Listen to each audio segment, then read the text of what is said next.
오늘 우리에게 주시는 말씀은 사무엘상 1장부터 2장 11절까지입니다. 에브라임 산지 라마다임 소빔에 에브라임 사람 엘가나라 하는 사람이 있었으니 그는 여로함의 아들이요 엘리후의 손자요 도후의 증손이요 숲의 현손이더라. 그에게 두 아내가 있었으니 한 사람의 이름은 한나요 한 사람의 이름은 브닌나라.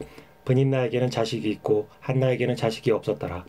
이 사람이 매년 자기 성읍에서 나와서 실로에 올라가서 만군의 여호와께 예배하며 제사를 드렸는데 엘리의 두 아들 홉니와 비느하스가 여호와의 제사장으로 거기에 있었더라.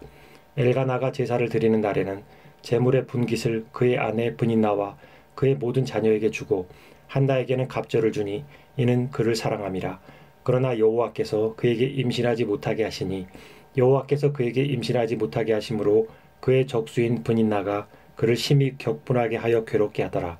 매년 한나가 여호와의 집에 올라갈 때마다 남편이 그같이 하매 브닌나가 그를 격분시키므로 그가 울고 먹지 아니하니 그의 남편 엘가나가 그에게 이르되 한나여 어찌하여 울며 어찌하여 먹지 아니하며 어찌하여 그대의 마음이 슬프냐. 내가 그대에게 10 아들보다 낫지 아니하냐 하니라. 그들이 실로에서 먹고 마신 후에 한나가 일어나니 그때에 제사장 엘리는 여호와의 전 문설주 곁 의자에 앉아 있었더라. 한나가 마음이 괴로워서 여호와께 기도하고 통곡하며 서원하여 이르되 만군의 여호와여 만일 주의 여종의 고통을 돌보시고 나를 기억하사 주의 여종을 잊지 아니하시고 주의 여종에게 아들을 주시면 내가 그의 평생에 그를 여호와께 드리고 삭도를 그의 머리에 대지 아니하겠나이다. 그가 여호와 앞에 오래 기도하는 동안에 엘리가 그의 입을 주목한즉 한나가 속으로 말하매 입술만 움직이고 음성은 들리지 아니하므로 엘리는 그가 취한 줄로 생각한지라. 엘리가 그에게 이르되 네가 언제까지 취하여 있겠느냐. 포도주를 끊으라 하니 한나가 대답하여 이르되 내 주여 그렇지 아니하니이다. 나는 마음이 슬픈 여자라.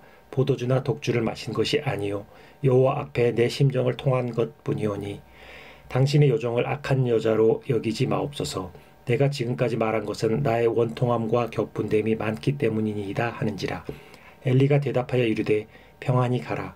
이스라엘의 하나님이 네가 기도하여 구한 것을 허락하시기를 원하노라 하니 이르되 당신의 여종이 당신께 은혜 입기를 원하나이다 하고 가서 먹고 얼굴에 다시는 근심빛이 없더라. 그들이 아침에 일찍 일어나 여호와 앞에 경배하고 돌아가 라마의 자기 집에 이르니라. 엘가나가 그의 아내 한나와 동침하매 여호와께서 그를 생각하신지라. 한나가 임신하고 때가 이름에 아들을 낳아 사무엘이라 이름하였으니 이는 내가 여호와께 그를 구하였다 함이더라. 그 사람 엘가나와 그의 온 집이 여호와께 매년제와 서원제를 드리러 올라갈 때에 오직 한나는 올라가지 아니하고 그의 남편에게 이르되 아이를 젖대거든 내가 그를 데리고 가서 여호와 앞에 뵙게 하고 거기에 영원히 있게 하리이다 하니 그의 남편 엘가나가 그에게 이르되 그대의 소견에 좋은 대로 하여 그를 젖대기까지 기다리라. 오직 여호와께서 그의 말씀대로 이루시기를 원하노라 하니라.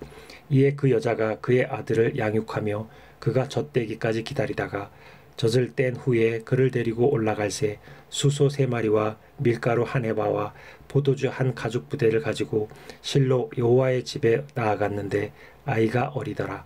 그들이 수소를 잡고 아이를 데리고 엘리에게 가서 한나가 이르되 내 주여 당신의 사심으로 맹세하나이다. 나는 여기서 내 주 당신 곁에 서서 여호와께 기도하던 여자라. 이 아이를 위하여 내가 기도하였더니 내가 구하여 기도한 바를 여호와께서 내게 허락하신지라. 그러므로 나도 그를 여호와께 드리되 그의 평생을 여호와께 드리나이다 하고 그가 거기서 여호와께 경배하니라. 한나가 기도하여 이르되 내 마음이 여호와로 말미암아 즐거워하며 내 뿔이 여호와로 말미암아 높아졌으며 내 입이 내 원수들을 향하여 크게 벌렸으니 이는 내가 주의 구원으로 말미암아 기뻐함이니이다. 여호와와 같이 거룩하신 이가 없으시니 이는 주밖에 다른 이가 없고 우리 하나님 같은 반석도 없으심이니이다. 심히 교만한 말을 다시 하지 말 것이며 오만한 말을 너희의 입에서 내지 말지어다. 여호와는 지식의 하나님이시라. 행동을 달아 보시느니라. 용사의 활은 꺾이고 넘어진 자는 힘으로 띠를 띠도다. 풍족하던 자들은 양식을 위하여 품을 팔고 줄이던 자들은 다시 줄이지 아니하도다. 전에 임신하지 못하던 자는 7을 낳았고 많은 자녀를 둔 자는 쇠약하도다. 여호와는 죽이기도 하시고 살리기도 하시며 수월에 내리기도 하시고 거기에서 올리기도 하시는도다.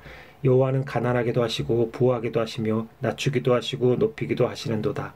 가난한 자를 진토에서 일으키시며 빈궁한 자를 거름더미에서 올리사 귀족들과 함께 앉게 하시며 영광의 자리를 차지하게 하시는도다. 땅의 기둥들은 여호와의 것이라. 여호와께서 세계를 그것들 위에 세우셨도다. 그가 그의 거룩한 자들의 발을 지키실 것이요 악인들을 흑암 중에서 잠잠하게 하시리니 힘으로는 이길 사람이 없으심이로다. 여호와를 대적하는 자는 산산이 깨어질 것이라. 하늘에서 우레로 그들을 치시리로다. 여호와께서 땅끝까지 심판을 내리시고 자기 왕에게 힘을 주시며 자기의 기름 부음을 받은 자의 뿔을 높이시리로다 하니라. 엘가나는 라마의 자기 집으로 돌아가고 그 아이는 제사장 엘리 앞에서 여호와를 섬기니라. 아멘. 4주 만에 룻기를 마치고 사무엘서를 시작합니다. 룻기처럼 사무엘서도 세밀하게 살펴보지 않고 전체적인 내용과 함께 본문 안에서 우리에게 주시는 메시지가 무엇인지 그 핵심 부분만을 살펴보도록 하겠습니다. 먼저 사무엘서의 구조와 내용 그리고 의미에 대해서 잠깐 살펴본 뒤에 오늘의 본문을 넘어가도록 하겠습니다.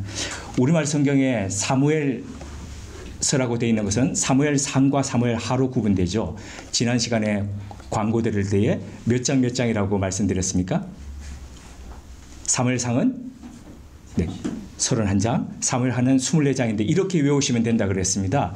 사무엘이 31일 한 달 내내 이사다니듯이 다니면서 말씀을 전했다. 그러니까 31장, 24장 이렇게 되는데 그런데 실은 히브리 성경에는 이게 이렇게 구분되어 있지 않고 통으로 되어 있습니다. 그러니까 하나로 그냥 되어 있다는 거죠.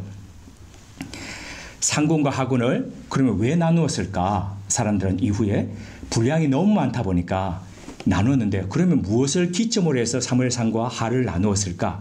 사울의 죽음입니다. 사울 왕이 죽으면서 사무엘상이 끝이 나고 그리고 사무엘하가 시작되는 걸로 이렇게 했습니다. 그렇다면 왜 사무엘상, 사무엘하라는 이름을 붙였을까? 왜 그렇게 명명을 했을까? 그냥 그런 거 아니냐고 이렇게 생각할 수도 있는데 한번 생각해 보시죠. 왜 이름을 사무엘상, 사무엘하라고 붙였을까요? 여기에 사무엘서에 주요한 인물이 누가 등장합니까? 3명. 사무엘 또요. 사울. 다윗. 그런데 분량으로 보자면 사무엘이 제일 적고 그다음 사울, 그다음 다윗. 다윗이 제일 많습니다. 드라마에서 분량 제일 많이 나오는 사람, 끝까지 가는 사람이 주인공이죠. 그럼 주인공 이름을 따야지요. 주인공 이름을 따면 다윗상, 다윗하 이렇게 돼야 될 건데 사무엘상, 사무엘하라고 붙이고 있습니다. 분량 제일 좋은 사람. 이유가 뭘까요? 왜 이렇게 질문이 많을까요? 이유가 뭘까요? 시점이 사무엘을 중심으로 가서 그런 거 아니에요? 중요한 포인트입니다. 맞습니다. 이게 지금 사사기라는 이런 시대가 그러니까 사사가 통치하는 시대가 지나면서 왕정 시대로 넘어가는 그것을 여는 본격적인 일을 했던 사람이 사무엘이기 때문에 그래서 히브리 성경에서 앞에 이 전환점에 있던 이 주요 인물인 사무엘을 그 이름으로 해서 명명을 했던 겁니다. 우리말 성경은 다 히브리 성경이 그렇게 했던 의도대로 해서 사무엘상, 사무엘하 이렇게 하고 있다는 거죠. 사무엘서 앞부분에 뭐가 나옵니까? 사무엘서 앞부분 성경이 룻기가 나옵니다. 그죠? 룻기 앞에는 뭐가 나옵니까? 그렇죠. 사사기가 나오죠. 사사기가 나옵니다. 이 룻기는 사사기, 룻기, 사무엘상 앞에는 다 같은 시대와 이렇게 다 겹쳐져 있습니다. 룻기는 사사기를 지나면서 사무엘상을 여는 그 징검다리 역할을 하고 있는 거죠. 근데 여기에 전환점이 있다고 아까 말씀을 하셨는데 몇 가지 전환점이 있냐면 일단은 사사시대가 왕정시대로 바뀌는 거, 요런 전환점이 있고요. 또 지난 광고 시간에 말씀드렸듯이 철기 문명이 시작이 됩니다. 그래서 청동기 구리를 녹여가지고 농기계를 만들고 무기를 삼고 하던 이런 시대가 가고 철기 문화가 이제 등장을 하는 거죠. 그래서 나중에 이제 사무엘상을 읽어가 보시다 보면 이 철기 문화가 이스라엘에는 늦게 들어옵니다. 늦게 들어오다 보니까 철로 된 무기는 누가 가지고 있냐면 왕만이 가지고 있습니다. 그래서 왕의 무기 든 자가 이런 표현이 나오거든요. 왕의 무기를 들고 따라다니는 사람이 있고 쇠로 된 거, 나머지는 다 청동기 가지고 아직 싸우고 있는데, 그때에 이스라엘 주변에서 가장 먼저 철기 문화를 도입해 가지고 이스라엘을 위협했던 존재가 누구요? 블레셋. 이 블레셋의 이름을 오늘날도 그대로 이어져서 그쪽 지역 이름을 팔레스타인이라고 이야기하죠. 그 블레셋에서 왔던 겁니다. 그래서 그렇다면 이런 사무엘서를 읽으면서 우리는 이런 생각을 하는 거죠. 그러니까 이게 뭐 이 조난 시대에 왜 누가 적었는지 이런 부분들은 여러 가지 전성이 있지만 확실치는 않습니다. 누가 언제 기록했는지.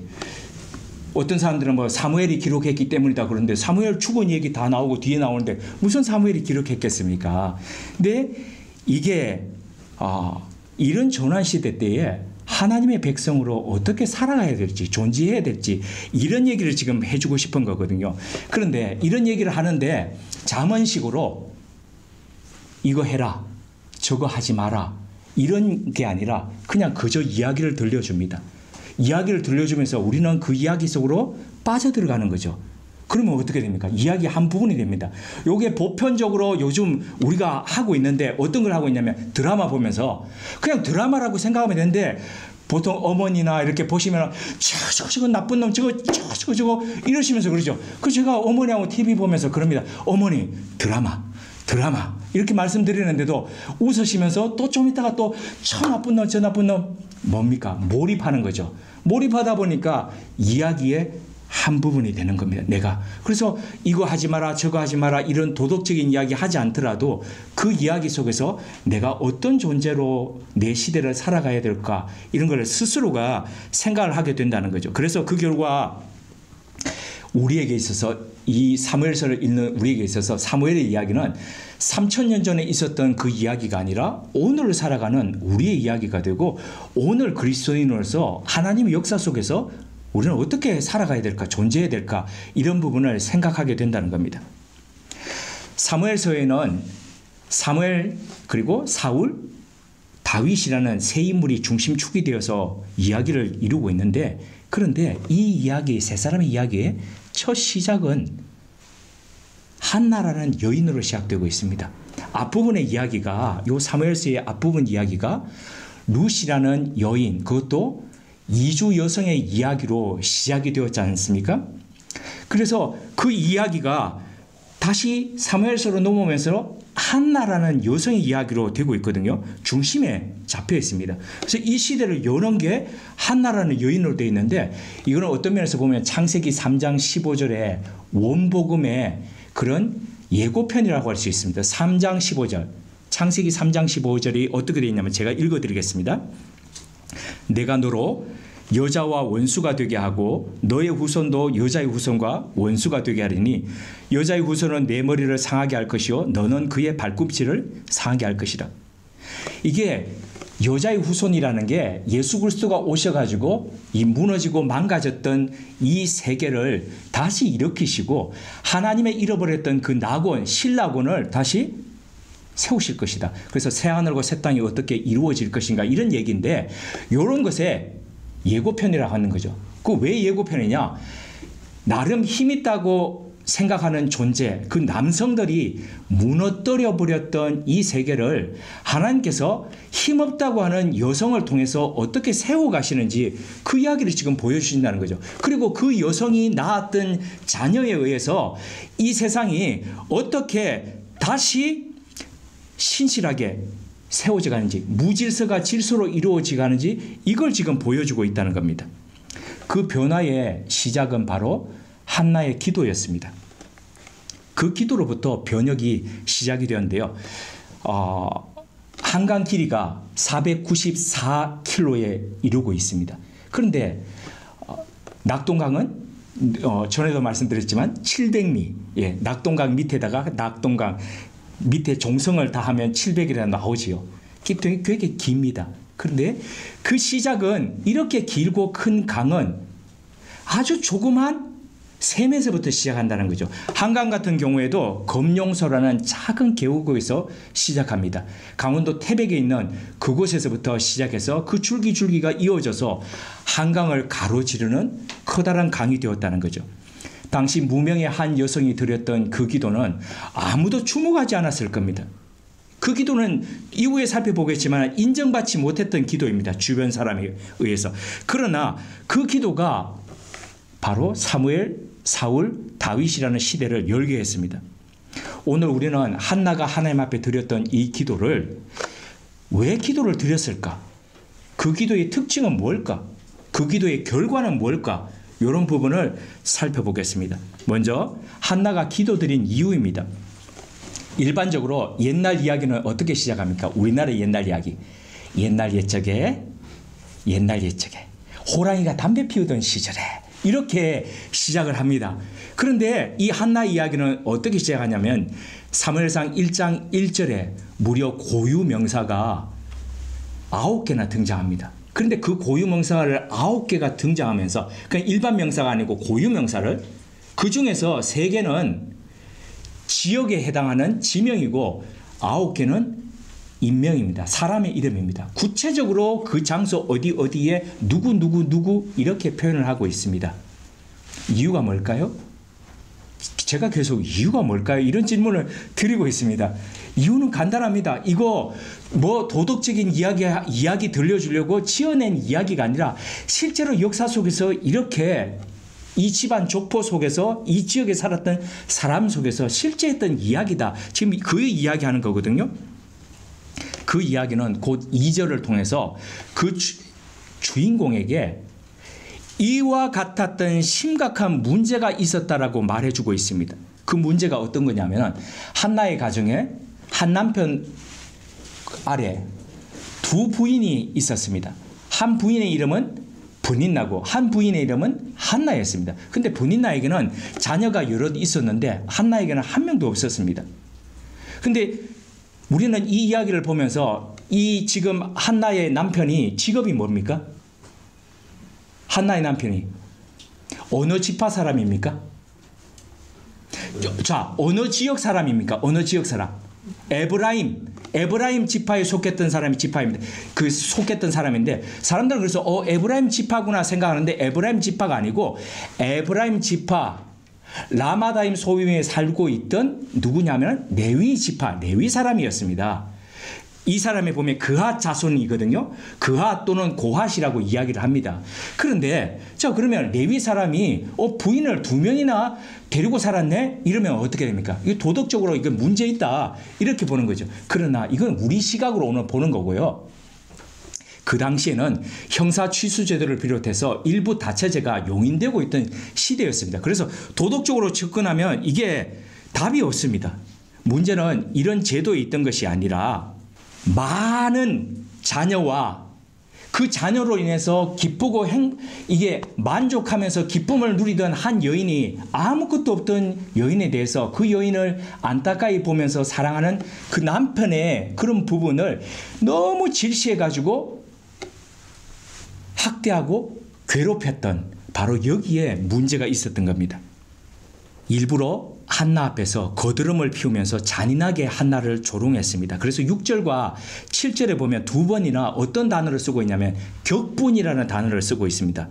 그러니까 얼마나 심각하게 이게 따돌림을 하고 괴롭혔는지를 보여주고 있습니다. 그래서 한나가 너무너무 슬프고 괴롭고 힘들었다 이런 것들을 표하고 있습니다. 그런데 아주 묘하게도 5절과 6절을 보면 2번이나 같은 표현을 쓰면서 그 아픔의 근본적인 이유가 브닌나를 통해서가 아니고 다른 데 있다는 것을 사무엘서는 우리에게 들려주고 있습니다. 그것이 바로 여호와께서 그에게 임신하지 못하게 하시니 그러니까 하나님께서 사라에게 하셨듯이 그리고 리브가에게 하셨듯이 라헬에게 하셨듯이 일부러 아이를 갖지 못하도록 그렇게 막고 계셨던 겁니다.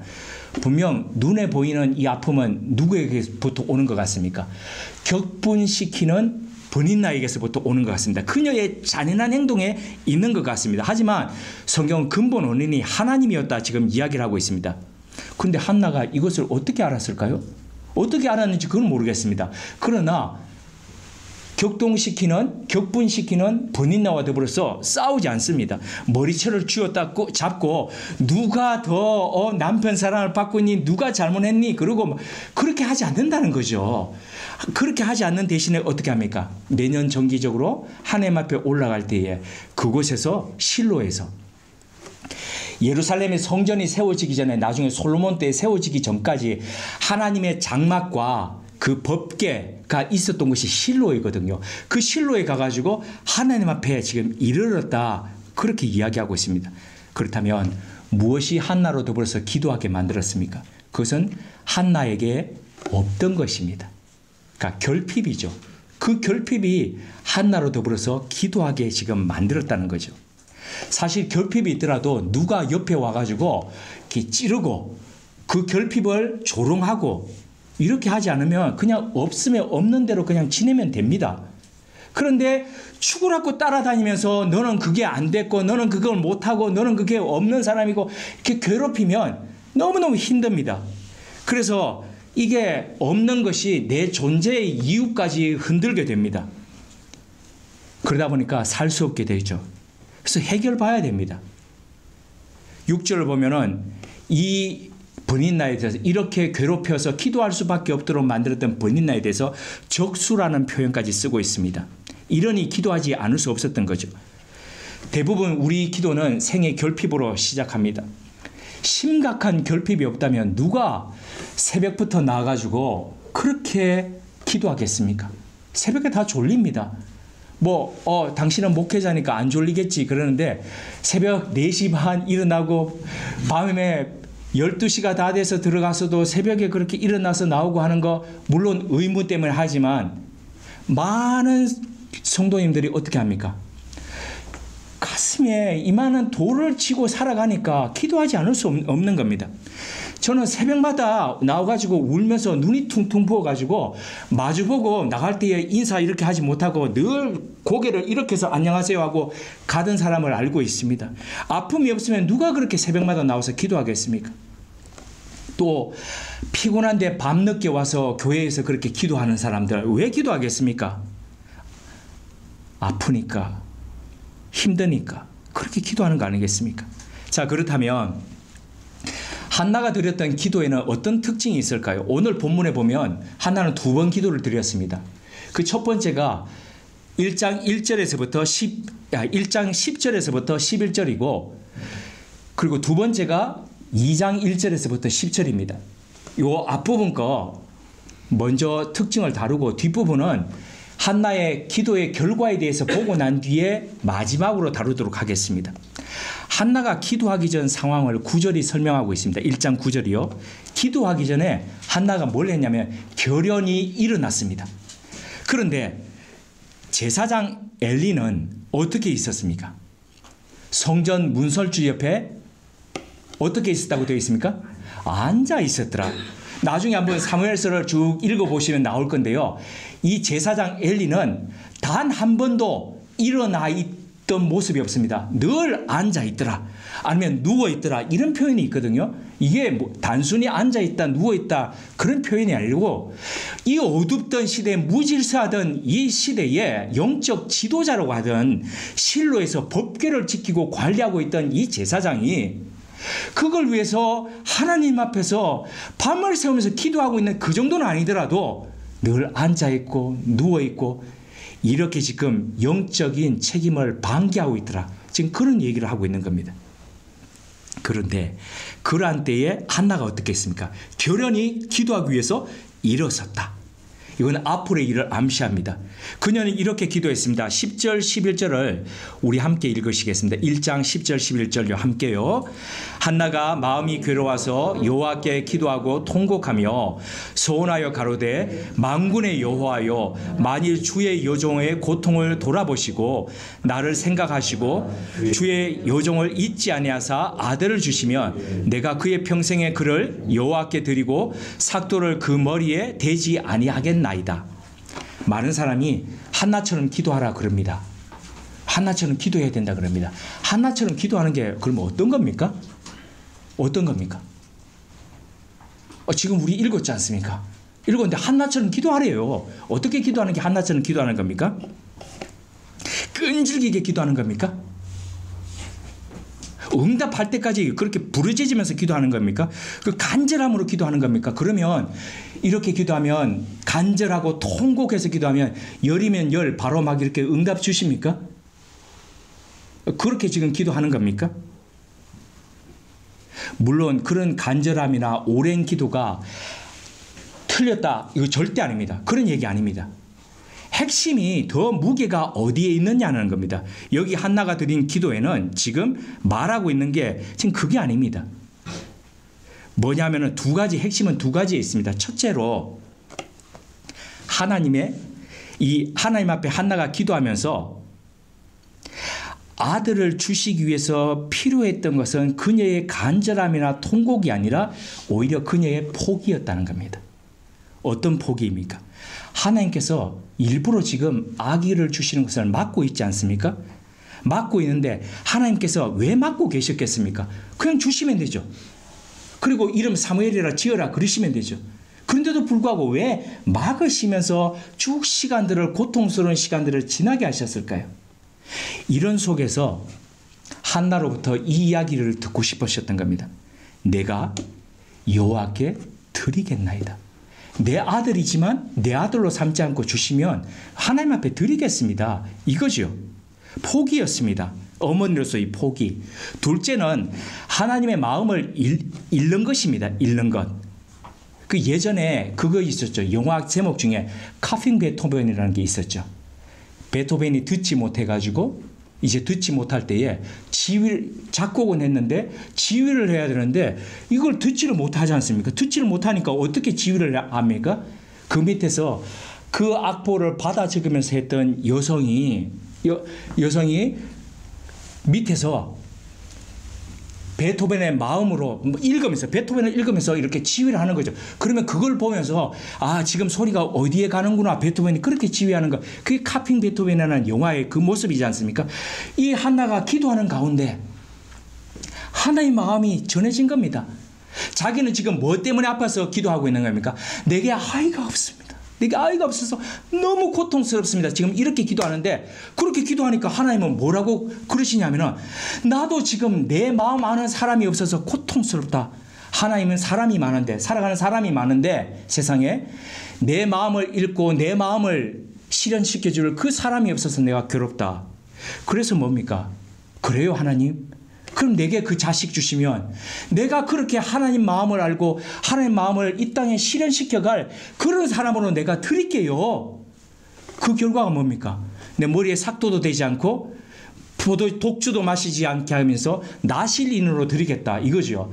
성경의 앞부분을 사사기에 보면 그 나실인이 누굽니까?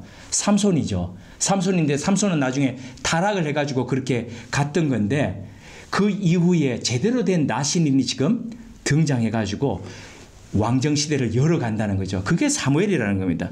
그래서 하나님 마음 알아주는 사람이 없으면 제 몸으로 낳았으라도 제가 그 자식 그렇게 키워가지고 드리기 위한 소원의 기도를 드리겠다는 거죠.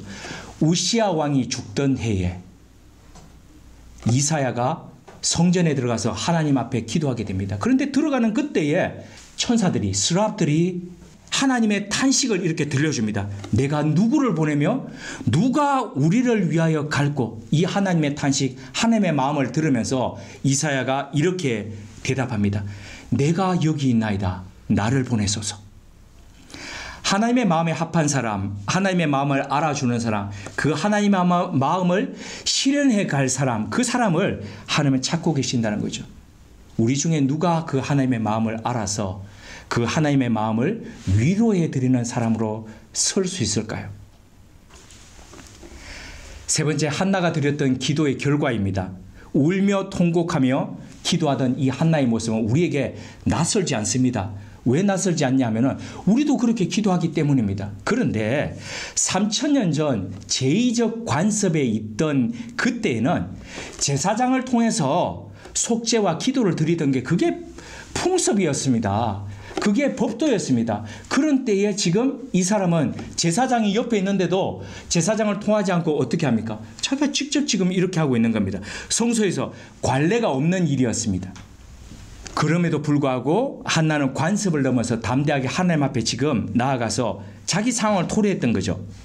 그러니까 그 당시에 기도한다는 것, 제사한다는 것은 희생제사입니다. 이런 문법을 뛰어넘어 가지고 아무도 가르쳐주지 않고 그렇게 하는 사람이 없었는데 처음으로 지금 그렇게 지금 기도하고 있는 겁니다. 이런 한나의 모습을 옆에서 지켜보던 제사장 엘리가 이해가 안 되는 겁니다. 이건 풍습도 아닌 겁니다. 자기가 이해가 안 되니까 그런 영적인 모습, 기도의 모습을 보고 이거 그대로 놔둬서는 이 성전의 예배 체계가 이거 심각하겠는데 생각이 드는 거죠. 그래서 그걸 꾸지람을 합니다.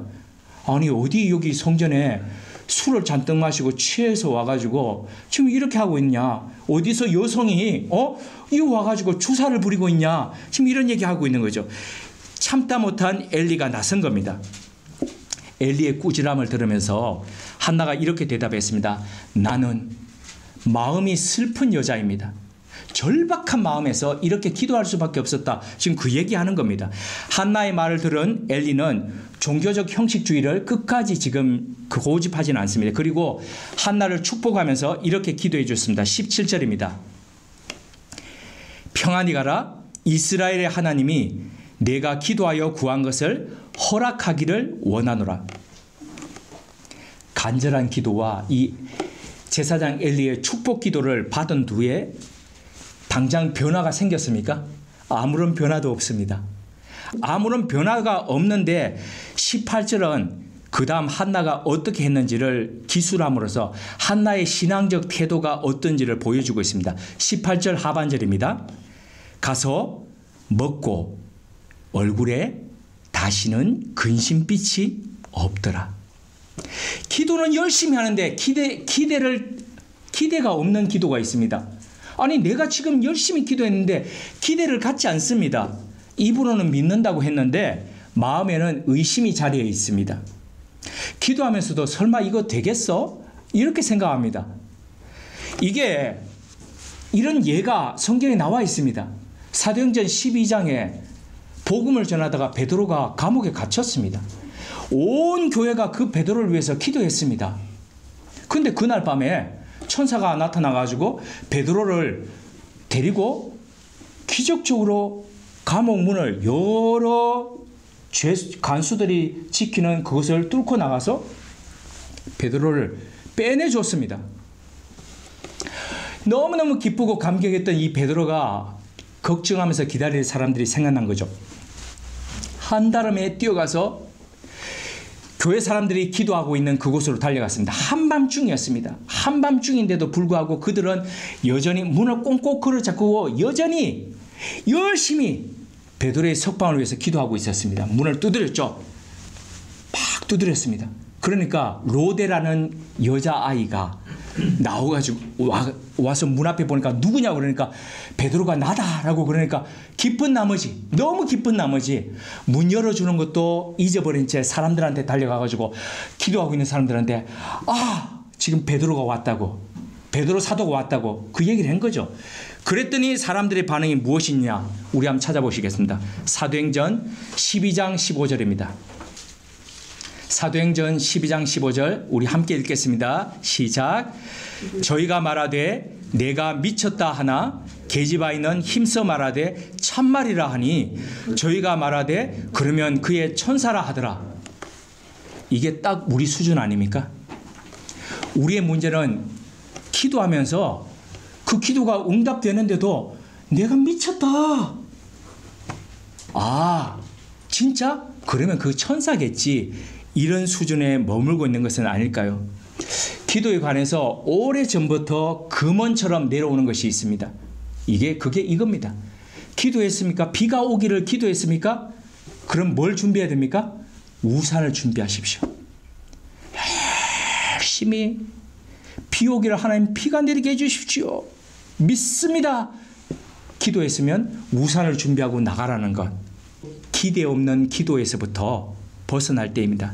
설마라는 체념과 가정법에서부터 벗어날 때입니다. 가서 먹고 얼굴에 다시는 근심빛이 없다라는 한나의 모습을 깊이 새길 때입니다. 19절 후반절은 기도 후 하나님께서 어떻게 일하시는지를 보여줍니다. 여호와께서 그를 생각하신지라. 20절은 그 결과가 사무엘이라는 아들의 출산으로 나타났다는 것을 알려주고 있습니다.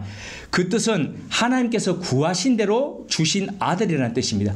구하고 믿은 결과가 바로 사무엘이라는 겁니다. 그 이름 속에 그걸 담아두었다는 겁니다. 사무엘상 1장 21절 이하를 보면 엘가나가 매년 실로에 가서 제사 드리러 가는 동안에 사무엘을 낳은 뒤에도 한나는 어떻게 합니까? 같이 동행하지 않습니다. 동행하지 않는 이유가 뭐냐면 사무엘을 하나님 앞에 드릴 준비를 하고 있다는 거죠. 이 부분도 요즘 시대 우리의 그런 생각과 문법으로 풀면은 요거 이해되지 않습니다. 우리 문법으로 푸는 게 어떤 겁니까? 아니, 왜 자식의 장래를 부모가 결정을 해요? 독립적인 존재인데 왜 부모가 너는 이것이 되라고 해가지고 그렇게 강요합니까? 이렇게 생각하는 거죠. 요걸 요렇게 접근할 것이 아니라 아무도 하나님의 마음을 알아주는 사람이 없는 그 시대에 하나님 없다면 제가 낳았으라도 하나님 그런 사람 이 시대에 하나님 마음을 알고 하나님의 뜻대로 행할 그 사람을 제가 양육할게요. 그렇게 기도했던 여인에게 아들이 생긴 거죠. 그녀가 어머니가 된 겁니다. 그 어머니에 의해서 그렇게 그 아들이 준비되고 있고 양육되고 있다. 이렇게 보시는 것이 포인트입니다. 마카비 혁명을 일으켰던 사람 있죠. 유다 마카베우스. 그 노래도 있지 않습니까? 그죠? 그 마카비서가 있습니다. 유다 마카비서 2서 7장 27절에 보면 당시에 유다에서 났던 유다 아이들은 몇 살까지 엄마의 젖을 먹었냐면은 무려 3살까지 먹었습니다. 그러니까 한나가 지금 아이가 젖을 동안에까지 길렀다. 이것은 3살이 될 때까지 양육했다. 이렇게 보시면 되겠습니다. 사무엘을 여호와 앞에 뵙게 하고 거기서 영원히 있게 하기 위해서 그렇게 준비시켰다는 겁니다. 그리고 젖을 뗀 후에 소원한 대로 실로에 데리고 가서 하나님 앞에 나실인으로 드렸다는 겁니다. 사무엘을 드린 후에 이어지는 사무엘상 2장 1절에 이하의 그 한나의 기도는 자세히 다룰 수는 있지만은 그러나 앞서 말씀드린 듯이 이 중요한 포인트가 어디에 있는지 그 핵심적인 부분을 3가지로 요약해서 나누고자 합니다. 첫째로 이 한나의 기도 2장 1절부터 10절까지 있는 기도는 나로 시작해서 하나님으로 이렇게 깊어진 기도라는 거죠. 2장 1절에 보시면 유독 한나의 기도에는 뭐가 많습니까? 나라는 게 많습니다. 내 마음, 내 뿔, 내 하나님, 내 입, 내 원수들, 나 이게 많습니다. 하나의 개인적인 경험들이 이 기도의 시작입니다. 그런데 이런 경험들이 다 무엇과 연결이 되냐면 하나님과 연결이 된다는 겁니다. 나라는 중력을 뚫고 나가서 하나님과 연결이 된 거죠. 새벽에 일어나서 기도하면 기도를 무겁게 짓누르는 게 있습니다. 그 기도를 무겁게 짓누르는 게 뭐냐면은 오랫동안 해결하지 못하고 안 되는 일들 그런 것들이죠. 그냥 무겁게 짓누릅니다. 근데 기도는 어떻게 됩니까? 그런 중력들을 뚫고 나가야 되는 거죠. 로켓이 우주 바깥으로 대기권 바깥으로 나가는 것은 중력이 없기 때문에 나가는 건 아니죠. 그죠? 중력보다도 더한 뭡니까? 추진력을 가지고 있기 때문이죠. 그래서 밀고 그렇게 하나님 앞에서 나아가서 하나님 앞에 연결되어야 된다는 거죠. 기도는 그래야 된다는 겁니다. 한나의 기도가 그랬다는 겁니다. 두 번째로 한나의 기도는 2장에 있는 한나의 기도의 특징은 하나님의 주권에 대한 신뢰였습니다. 2장 4절에서 5절을 보시면 상황이 바뀝니다. 바뀌지 않을 것 같은 상황이 지금 바뀝니다. 힘의 균형이 뒤집힙니다. 왜 힘의 균형이 뒤집힙니까? 그렇게 뒤집는 주체가 있기 때문이죠. 그게 바로 하나님입니다. 하나님의 주권은 극단적인 상황까지 이렇게 미칩니다. 바꾸십니다. 그래서 2장 7절에서 8절에 보시면은 특별히 힘없고 그렇게 약하게 살아가던 이 사람들의 상황을 역전시켜서 영광의 자리로 이끌게 하십니다. 아무 감흥이 없습니다.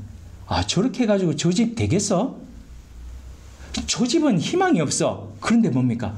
하나님은 그 희망이 없다는 집을 이렇게 세우신다는 거죠. 여기서 중요할 뿐 아니라 제가 최애하는 히브리어 동사가 있습니다. 그 히브리어 동사가 바로 조금 전에 말씀드렸던 일으키다라는 쿰입니다. 쿰. 8절에 나옵니다. 그런데 이게 앞서 읽었던 사무엘상 1장 9절에도 나옵니다. 한나가 기도하기 위해서 일어나다 할 때의 그 일어나다는 게 쿰입니다. 그리고 2장 8절에 지금 하나님께서 일으키시다 할 때 이게 쿰입니다. 우리 교회가 저소득층과 예술가 지원을 위해서 세웠던 그 쿰아트가 바로 여기서 온 겁니다. 이름이 쿰.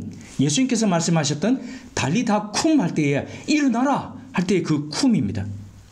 하나님은 우리의 결핍과 아픔의 자리에 있을 때에 우리를 기도하도록 일으키십니다. 하나님은 우리 능력 밖에서 우리가 주저앉아 있을 때에 아무것도 할 수 없을 그때에 하나님은 우리를 일으키십니다. 죽음 가운데 있던 나사로를 일으키셨던 것처럼 우리를 일으키신다는 거죠. 세 번째로 한나의 기도에는 하나님의 승리에 대한 확신이 있습니다. 한나는 자신도 모르는 기도를 지금 마지막 부분에 하고 있습니다. 아직 왕정 체계가 시작되기 전인데 왕의 이야기를 하고 있고 기름 부은 자, 물론 이것은 가까이 있는 왕이 기름을 부음을 받게 되니까 왕에 대한 이야기도 하지만 기름 부음을 받은 자라는 게 바로 히브리어로 메시아입니다. 메시아에 대한 지금 기도를 하고 있는 겁니다. 그리고 그 속에서 장차 자기가 맞이할 승리를 뿔이라는 은유적 표현, 메타포를 지금 사용해가지고 이야기를 하고 있습니다. 이 노래를 다윗이 나중에 사무엘하 22장 3절에서 계승합니다. 여호와는 나의 뿔이시라라고 이야기합니다. 그리고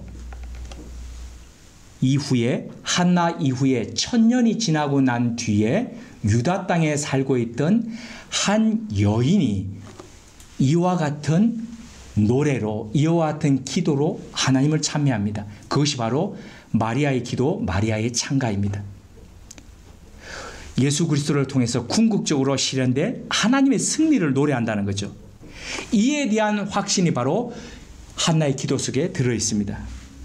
우리의 기도는 어떻습니까? 우리의 기도의 문법은 여전히 설마와 가정법 속에 놓여 있지는 않습니까? 한나는 결핍의 자리에, 이 결핍의 자리에서 일어나 기도로 나아갔습니다. 우리는 현재 어디로 나아가고 있습니까?